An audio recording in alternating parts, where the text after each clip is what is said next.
There's a link to a free animation and map course in the description below.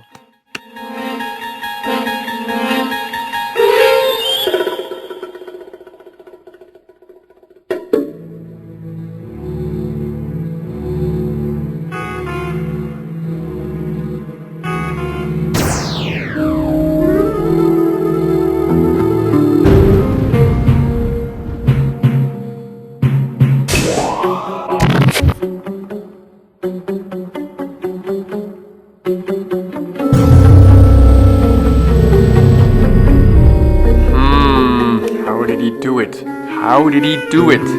I know. It was Keynote.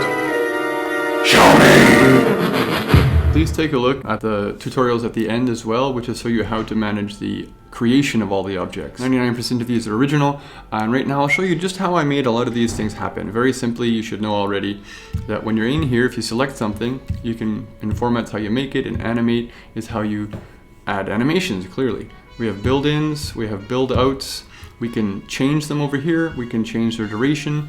Down here in build order, this is the gold. This is where you can set up things to happen automatically. So this twirl happens after the transition. This one comes in after that one's finished. This one here happens on a click because I wanted to operate those timings. When you see from afar, you can see that I have an object off of the slide, which I wanted to fly in, which I did with an action. If I do a build-in move in, it only comes in from a certain angle, whereas with action, I was able to make it go where I wanted to, and then I was able to bend this. For example, over here, if I scroll up, I could then make this turn sideways if I wanted it to. Now, the whole effect with this as well was another move where I had it kind of zooming across.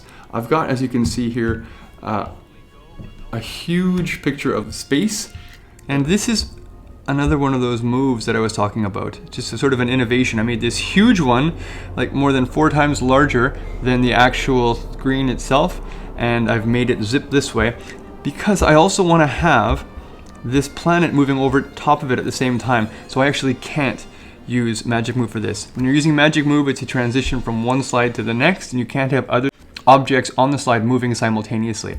I made it so that this initial planet did one swoop and this did another one, kind of make you feel maybe hopefully a little bit disoriented. When you have something like this with a lot of different objects on it, this is very helpful. In View, you can show the object list. So now I can go and choose which one I want to deal with without changing where it is in the layers. The layers look like this. This one over here. Let's go to the build order, move in. You can see this was just a plain move in. Over here I switched it from bottom right to top left. This comes in with a shimmer after the build directly. Then it moves again with that bendy feature. That's an action. Or you can just add another action, as many as you want. And then of course it's scaled down simultaneously with the move, making it look like it's going farther away. That's basically how all of this worked. The world is a remix.